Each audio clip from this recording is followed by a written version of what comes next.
Então, aí no 44 ele está repreendendo o povo. Vocês viram o mal que trouxe a vocês, no capítulo 2, porque ainda idolatram no Egito, no versículo 8. Consumirem todos que vieram para o Egito, confirmando a profecia aqui atrás. Ó, não ir para o Egito, porque a espada deles temia, a espada que eles temiam, que era Nabucodonosor, ia alcançar eles. Aí a resposta do povo: ó, Jeremias, quando a gente queimava e oferecíamos libações, ofertas para a rainha dos céus, aquela rainha do céu, lá do capítulo 7, não faltava nada. Cada um desses números aqui é o versículo que encontra isso aqui. E quando paramos, faltou tudo. Deus iria matar a espada ou a fome de todos os que foram para o Egito, e o sinal disso seria a entrega de Faraó nas mãos de Nabucodonosor. Então aqui, no versículo 17 e no 18, eles estão falando: ó, eu tinha provisão de tudo, não me faltava nada, e agora está me faltando. É interessante que eles associavam isso, e talvez podia ser o demônio, através dessa idolatria deles, aí realmente dá alguma esmola, alguma merreca para ele. Igual quando era no Egito, quando o pessoal estava no Egito, lá a gente comia peixe, comia não sei o que, nadinha, eles falavam que não era cebola lá, que era maltratado, o povo não comia direito, que era para não ter força para não se revoltar contra os faraós. Talvez também pudesse ser a situação aqui, eles estivessem maquiando, inventando história para justificar a idolatria deles. E aí entra na última parte do livro, que é o julgamento de Deus contra as nações. Vai do 46 ao 51. Aí aqui, profecia contra o Egito, que a gente viu lá, porque o povo deixou Judá e foi para o Egito, e conquistaria o Egito e livraria de Judá. Essa profecia aqui da invasão do Egito pela Babilônia, ela foi cumprida em 582. Foi pouco depois que aconteceu a invasão lá do Israel. Judá foi invadido em 586, 588. E aí 582, por aí, essa profecia se cumpriu contra o Egito. Aí ele vai falando profecia contra os filisteus. Aqui, esse monte de profecia aqui é um pouco difícil. Assim, é uma leitura muito pesada. Mas é mais ou menos desse jeito aí. Um rei que vem do norte vai subjugar vocês. E aí por aí vai. Aí ele vai falar isso contra os filisteus, contra os moabitas, contra os amonitas, e a profecia a respeito dos edomitas, Eu botei essa aqui porque Edom eram os descendentes de Esaú. E aí eles eram inimigos. Mas Deus queria. Às vezes Deus falava para Israel não expulsar esses edomitas não por causa da linhagem dele, algumas partes lá atrás. Aí profecia a respeito de Damasco, profecia a respeito da Arábia, Elamitas, e no 50 e 51 ele profetiza contra a Babilônia. Aí ele fala da tomada da Babilônia. Essa tomada da Babilônia aqui vai ser para o próximo império, o Império Persa, que vai vir sobre o comando de Ciro. E ele vem porque Deus vai usar ele para, do mesmo jeito que usou a Babilônia para disciplinar Judá, Deus iria usar Ciro para disciplinar Nabucodonosor, a Babilônia, que é lá quando aconteceu isso, Nabucodonosor que morreu. Porque lembra que a idolatria tomava de conta daquela região todinha. E em um desses versículos aqui, que eu não lembro qual é, Deus fala assim: rapaz, eu estou julgando Israel, Judá. Por que eu não vou julgar as nações do lado? Imagina se eu não vou julgar as nações do lado. Aí Deus disse que nesse tempo Israel e Judá voltariam para a sua terra, ou seja, quando a Babilônia fosse tomada por Ciro. Lembra que aqui Ciro, quem profetizou isso foi O nome do cara, Ciro, meu servo, quando nascer, foi Isaías. Isaías viveu quase uns 100 anos antes de Jeremias. E aí que Deus confirma a profecia através de Jeremias. E aí tudo está escrito e lido por Seraías, quando chegasse a Babilônia, terminasse de ler para jogar o livro no Eufrates, simbolizando a ruína da Babilônia. Ou seja, Deus pegou, mandou, isso aqui foi escrito, esse Seraías aqui leu lá na Babilônia, agora tem uma ilha e audácia dos caras. É a mesma coisa de pregar lá onde o Estado Islâmico está dominando. A Babilônia é um império que é, e ele vai dizer, ó, daqui a 70 anos tu vai cair e Deus vai te subjugar, outra nação vai vir te subjugar. É até impensável uma coisa dessa, num momento de grande ascensão do Império Babilônico, da força, né? Babilônia dominou isso aí quase tudo, aquela região quase toda. Né? Aí depois veio o Ciro e dominou a Babilônia quase toda, e depois de Ciro veio o grego, e essas partes aí vai acontecer na época de Daniel. Né? Ele começa a profetizar. Né? Lembra que Daniel foi para o cativeiro. Estava no cativeiro lá, profetizou a queda da Babilônia, né? Mene, teu reino foi pesado e medido, né? Falando lá para o rei, e falou dessa dominação. Depois, isso aqui é mais para frente, só para ampliar um pouquinho mais, depois do Império Persa veio o grego, aí depois do grego veio o romano, que aí era quando Jesus estava reinando, veio aqui na terra. Então, é isso aí. No 52 vai falar algumas coisas que Jeremias fez, ou Zedequias, e aí vai falar algumas coisas, vai falar que ele morreu, que ele teve os olhos furados por causa do pecado e tal. E aí a gente passa para Lamentações. É rapidinho, Lamentações é só 5 capítulos. E ele tem algumas perguntas assim que é bem atuais também para a gente. O propósito do livro: quem desobedecer a Deus, vai trazer desgraça para a sua própria vida. Que nesse contexto aqui era Jerusalém, né? Tudo, Judá, né? Jerusalém assim é por causa daquela profecia, principalmente por causa daquela profecia, que ninguém fique impune. E Deus pune por causa da desobediência do povo. A data 586, que foi a invasão da Babilônia, o tempo que a Babilônia invadiu Judá, e 516, mais ou menos nesse período aí. Uns falam que foi Jeremias, o autor, né? Uns falam que foi Jeremias, outros também dizem que não foi, e aí essa confusão às vezes. Aí os que falam que foi Jeremias é porque fala que lá em 2 Crônicas 35, 25, escreveu crônicas ao rei Josias. Pode ter sido compilado também, né? Compilado. Outros escritores escreveram e juntaram tudo, né? No versículo 5 é a comunidade inteira como um todo clamando, chorando por causa da desgraça que veio sobre eles. Aí aqui, ó, as considerações iniciais, né? Aí eu quero fazer uma pergunta para vocês, porque eu quero saber se vocês estão entendendo o que eu estou falando. Tal. Em que época ocorre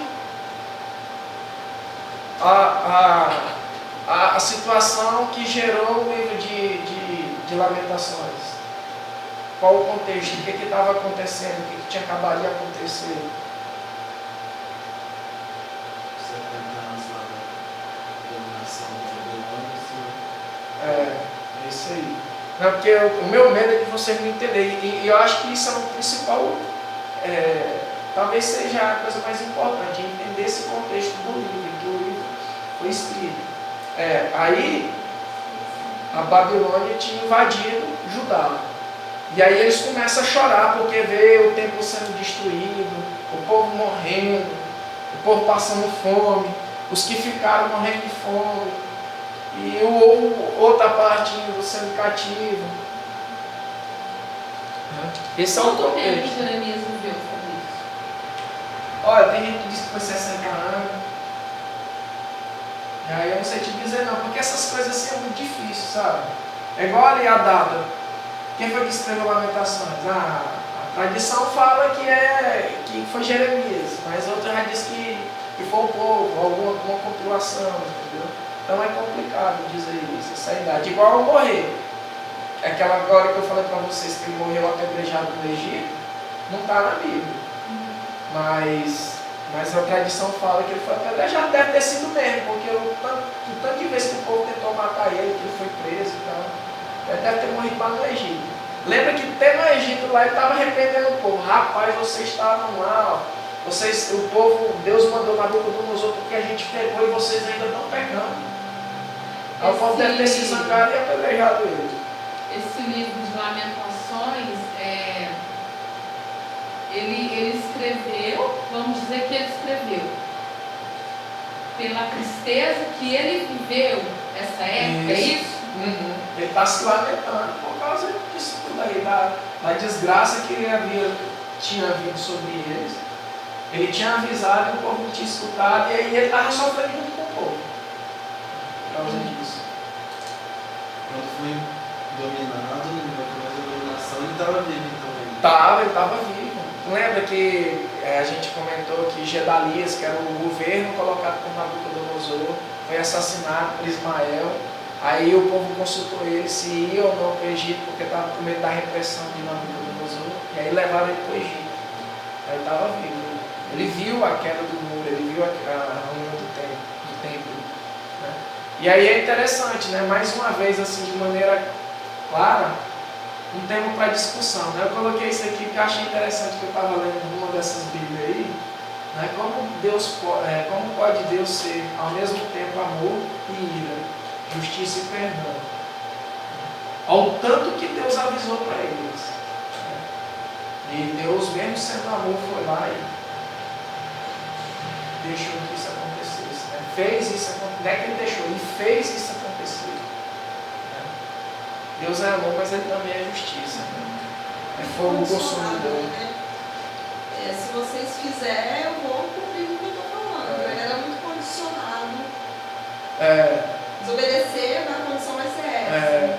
E lembra que isso aqui, gente, para acontecer isso aqui, foram vários séculos.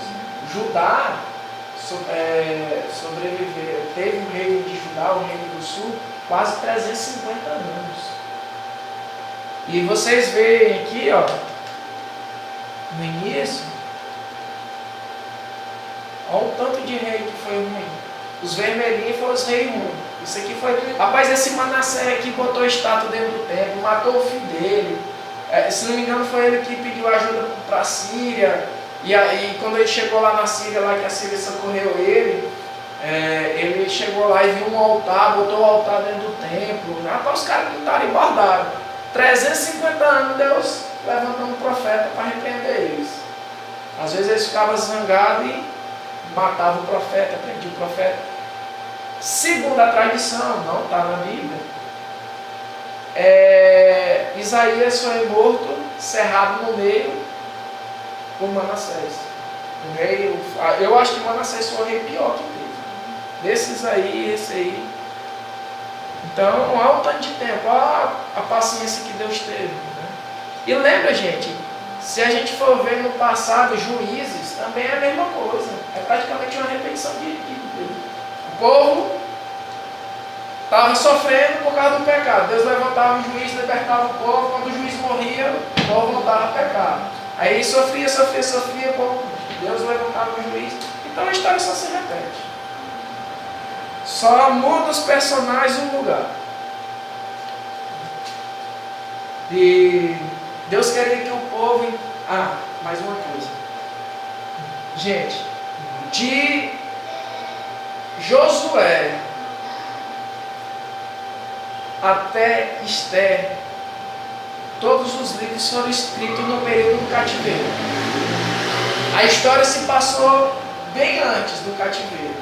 Só que eles foram escritos no cativeiro um pouquinho depois. Os profetas ou foram no cativeiro, ou foram um pouquinho depois do cativeiro. Lembra dos 400 anos de silêncio que Deus fez, não falou com o profeta nenhum. Então tudo isso aqui, eles falavam assim, gente, a gente está no cativeiro, né? Rapaz, Deus não cumpriu com a palavra dele não. Aí eles fizeram uma pesquisa para saber o que foi que aconteceu. Porque Deus não cumpria a palavra. Quando eles foram olhar o livro dos reis, o livro dos profetas, o livro dos reis de Judá, dos reis de Israel, eles viram que eles foram cativos, que eles estavam sofrendo daquele jeito. Não era porque Deus não estava cumprindo com a palavra dele, mas é porque eles não cumpriram com a aliança. A bênção, igual tu falou, ela estava condicionada à obediência. E aí depois que eles fazem isso, deixa eu só ver aqui. Aí Deus, quando eles fazem isso, aí eles pegam e entendem que o erro foi deles e eles não podiam mais idolatrar. Aí eles não eram idólatras mais, mas eles se perderam na religiosidade. Porque aí é onde, no cativeiro é onde apareceu a sinagoga, porque eles não podiam adorar no templo, aí eles criaram os locais de reunião deles na sinagoga. Eles passaram a obedecer o sábado, né? Eles liam e não sabem, tem outra coisa que eu não estou lembrando, o que eles faziam. Mas a sinagoga, que é o principal, os judeus como religião começa aí, nesse período. E aí eles se perdem na religiosidade deles. Lembra? Jesus, ele tratava o povo de uma maneira mais dura. Era quando ele ia falar com os fariseus, com os essênicos, com os religiosos da época, porque eles ensinavam o povo errado. Ou seja, além de eles estar perdidos, eles ensinavam os outros a se perder. Então Jesus, raça de vida, arrepende, não sei o quê. Esse povo me honra com um lado, mas o coração está longe. Se a gente for analisar, hoje é a mesma coisa. Só Deus não quebra a aliança, o povo sai fora da aliança, continua achando que é Deus. Eu vendo uma pregação do Washington esses dias agora, onde ele fala do povo americano, né, que é o povo que realmente, assim, onde nasceu ali, né, a questão da igreja, protestante. Lembra que os Estados Unidos, isso é história, gente, história. Fizeram o contexto que o povo vai colonizar os Estados Unidos, um dos contextos é a perseguição religiosa. É a contra-reforma que estava acontecendo. Então ele sai fugindo e vai colonizar os Estados Unidos. E eles vão para morar. Eles vão para desenvolver. Essa é uma das diferenças que tem entre os Estados Unidos e o Brasil. Quando aconteceu dos portugueses também, que é mais ou menos na mesma época, vir para o Brasil, quando eles vêm só para roubar, só para saquear. E os que ficaram aqui vieram porque eram condenados pela coroa e era gente muito que vinha. Então o início foi diferente. Eles vieram fugindo, tinha entre aspas, viviam uma certa, chamavam os puritanos, né? E habitaram lá, tinham princípios de Deus, né? Talvez eles fossem realmente cristãos. Né? E os que vieram para cá, vieram para bagunçar foi com tudo. Por isso que a gente é bagunçado no Rio até hoje. E aí, Israel, Judá, pecou por causa da religiosidade. E Israel nunca mais voltou a ser o que era. Né? O reino do norte, as 10 tribos, Samaria, os samaritanos que Jesus fala. Eles, quando eles estavam no cativeiro lá assírio, eles se misturaram com outras pessoas, casaram, e tiveram filho, aí misturou as religiões, aí virou idólatra. Por isso é o ódio que os judeus tinham dos samaritanos. Eles eram judeus também, eles eram de Israel, das 10 tribos. E por eles serem idólatras, que os judeus também eram, só que eles se arrependeram da idolatria, é que eles tinham raiva dos samaritanos. Os samaritanos continuaram na idolatria, os judeus se perderam na religiosidade. Acho que dá para entender. Às vezes assim, quando a gente quer passar um entendimento, às vezes a gente não consegue. Por isso que eu estou preocupado com essa questão. Sempre estou tentando trazer o máximo, explicar o máximo. O esboço é o próprio nome dos capítulos aqui de Lamentações. É a imagem de destruição, eles estavam vendo a cidade ser destruída, o o povo ser subjugado. O juízo de Deus é que eles confessam que realmente isso foi Deus. A esperança do meio, né? Em meio à aflição. A realidade da destruição. E Jeremias roga pela restauração do povo. E aqui eu separei alguns versículos assim só para entender, porque isso aí são poemas. E aí eu separei esses versículos só para entender o contexto que eles estavam vivendo. Jerusalém destruída e desolada. Ele também não está na ordem cronológica, esse versículo, porque vocês vão ver que aqui ela está destruída. Acho que é no 3 ou é no 4, ela está sitiada. Entendeu? Jerusalém destruída e desolada, sujeita a trabalhos forçados. Ele vai falando, ele vai fazendo um poema e vai dizendo o que está acontecendo naquele momento. Tinha muita gente na cidade, agora não tem quase ninguém, porque foram cativos. Cadê a tua glória? Agora você está sujeito a trabalhos forçados. Sião está de luto. Esses aqui são os versículos. Jerusalém pecou gravemente, por isso se tornou repugnante a Deus. Né? O Senhor pisou como um lagar, a virgem filha de Judá. Né? O lagar, aquele negócio de fazer o vinho. Né? E aí eles estão começando a reconhecer isso. Né? Aí 2, a tristeza de Sião. Sião é Jerusalém, o monte de Sião. Né?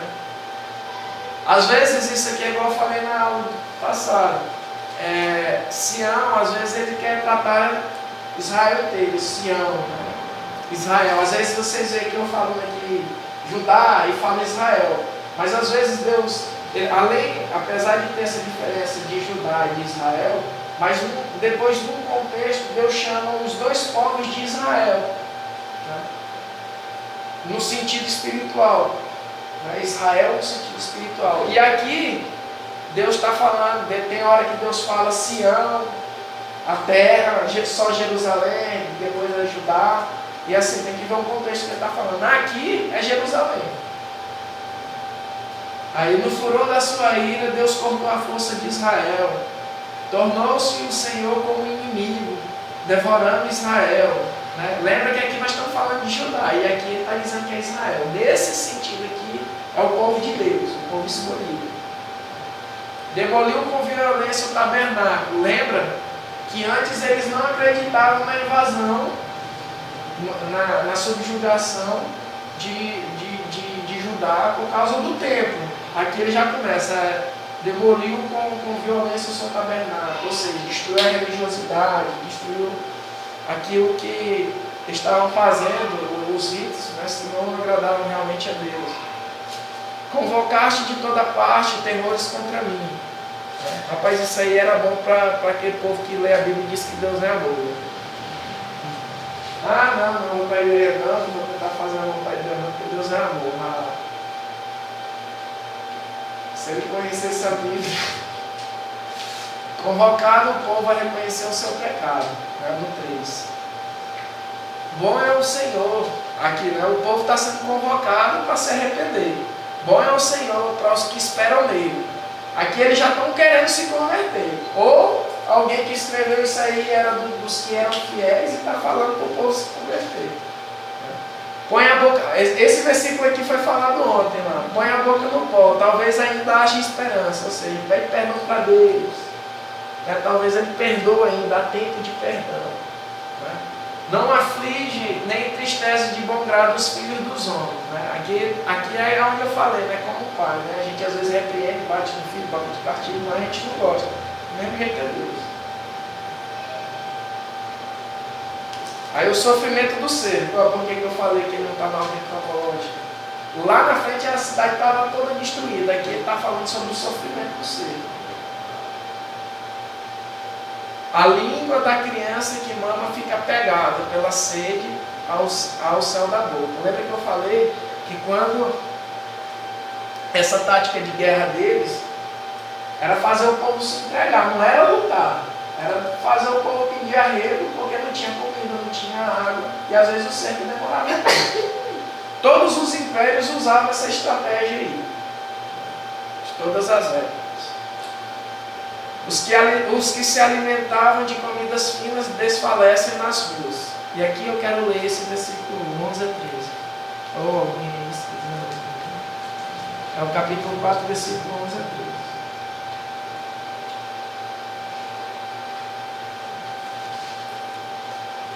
Versículo 4, capítulo 11. Deus o Senhor o cumprimento à sua indignação, derramou o ardor da sua ira, acendeu em Sião e consumiu os seus fundamentos. Não creram os reis da terra, nem todos os moradores do mundo, que entrasse o adversário inimigo pelas portas de Jerusalém. Foi por causa dos pecados dos profetas, das maldades dos seus sacerdotes, que se desgarrou do meio dela o sangue do justo. Aí eu quero só dar uma frisada aqui. Não creram os reis da terra, nem todos os moradores do mundo. Eu quero fazer uma analogia com a nossa situação atual.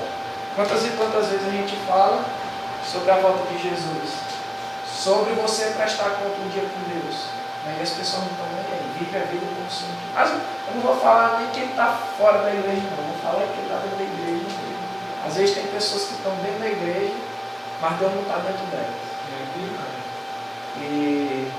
E aí está vendo, está acontecendo, está sendo anunciado, as coisas não estão mais jeito e infelizmente eu fico imaginando assim, no dia que Jesus voltar, ou quando a pessoa for prestar conta com Deus, né? Porque Jesus pode voltar para todo mundo ou pode voltar só para ti, né? E eu fico imaginando, né? Eu vou recontar aqui, não sei se eu já contei, mas uma vez eu não estava nesse dia, uma vez disse que o pastor Fernando estava pregando aí,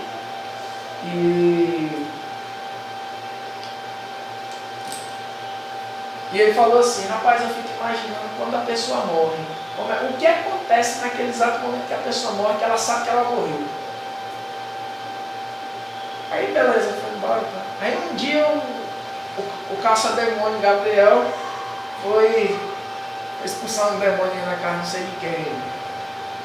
Quando chegou lá na casa lá, ele não tinha falado nada, o demônio falou assim, ó, diz para aquele pastorzinho lá de nada lá, teu, que ele não sabe de nada não. E que quando a pessoa morre, ela sabe sim porque ela está indo para onde eu estou. Falou desse jeito. Ela sabe sim na hora.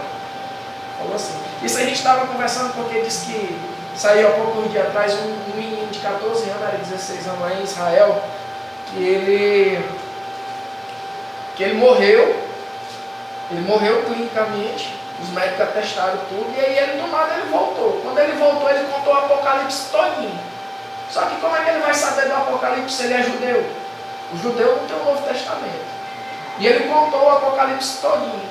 Quando ele contava lá, e passei ele filmando, ele sozinho assim, no meio dos rabinos, aqueles verão, tem tudo. E eles contando tudo, ele conta. E aí quando ele ia contar, ele disse que ele recebeu uma informação assim, muito grande, que ele jamais teria condição de toda a vida dele receber aquelas informações. E aí ele estava explicando para os rabinos. E os rabinos entenderam que era o Messias que tinha dado isso para ele. Lembrando, para os judeus não messiânicos, Jesus ainda não veio ao mundo. Eles estão à espera do Messias. E só entrando no detalhe, o Messias dele, para nós, é o Anticristo. E aí ele foi contando, quando ele chega no finalzinho, aí é que ele fala, esse cara é Yeshua. Acho que é Yeshua que é Jesus, em judeu. Aí os rabinos ficam tudo assim, porque até então, antes dele falar isso, os caras tudo confirmando, não, porque eles são muito estudiosos, lá tem, de cacetada em nós. E aí os rabinos, tem aqueles caras, os rabinos vivem só para isso, recebem dinheiro assim no nome do governo, ou dos magnatas judeus aí, só para estudar a Bíblia e profecia e tudo isso, e mais e mais. E eles, um monte de profecia aí que eles estão falando, então está acontecendo. Eles estão conseguindo discernir o tempo, infelizmente. Como que eles conseguem, tipo assim, eles têm um discernimento, eles sabem, profetiza, só que eles não creem no Messias e não têm Espírito Santo. Então como faz para ver? Cara, a Bíblia, aqui a gente falou da profecia de Jesus, aqui em Jeremias. Por 2 vezes ele cita o rebento de Davi. E ele repete. Então tem várias outras profecias. Os caras são de lá, bicho. De alguma forma eles são especiais para Deus. Deus de alguma forma fala para eles. Mostra para eles, não sei. Eu sei o que eu vou te contar aqui. Eu conheci um cara que era sacerdote. O cara era judeu, não messiânico. E quando eu fui lá em São Paulo, lá, eu passei um dia inteiro, uma tarde inteira, só que enchendo o saco dele perguntando as coisas tudinho. Só que eu fiz igual ao menino. Eu perguntei tudo que eu queria saber, da tradição dele, de casamento, não sei o que, eu ia tudo comparando com a Bíblia. E tinha coisa que ele não sabia me dizer. Ele falou assim, rapaz, eu não sei não, como é que tu sabe disso? Não, é porque eu me interesso e tal. Por estar tentando aprender, porque quando a gente entra na cultura judaica, a gente entende por que eles estavam usando aquela linguagem. E aí eu fui falando, e quando foi no finalzinho eu comecei a falar. Falei assim, cara, eu achei interessante assim, tudo e tal. Que tu me falou, os judeus, realmente é o povo escolhido por Deus e tal, Deus operou. Só que nós cristãos, aí eu comecei a falar de Jesus para ele. Só que nós cristãos queremos que o Messias já veio. E o Messias era Jesus. E o que faz nos provar isso é os versículos que estão no Antigo Testamento. Ou na Torá. Não é? Torá não, Torá é o Pentateuco, no Tanakh. Lá nos profetas lá está falando, ó, e como ovelha muda ele foi levado ao matador. Ele foi pregado entre os malfeitores. Ele entrou na cidade de um jumentinho. Aí eu fui falando essas profecias assim, que eu sabia. Eu falei assim, na tua opinião, isso é por acaso? Como é que você... Ele, não, eu não sei te dizer por isso, não sei te falar isso.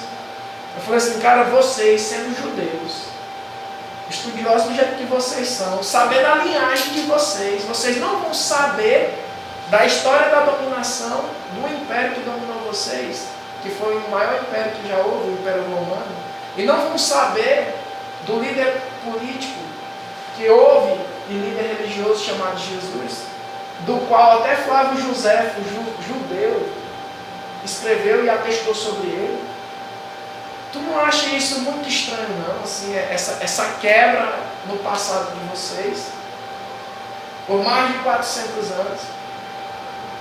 Eu não sei te dizer, não sei o que eles começaram a falar. Mas eles não aceitam. Inclusive, ele começou a falar mal de Jesus.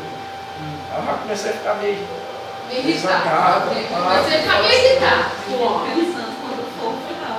É possível eles terem salvação, será? Rapaz, a Bíblia fala, né? Os 144 mil, mas eu acredito que deve ter mais também.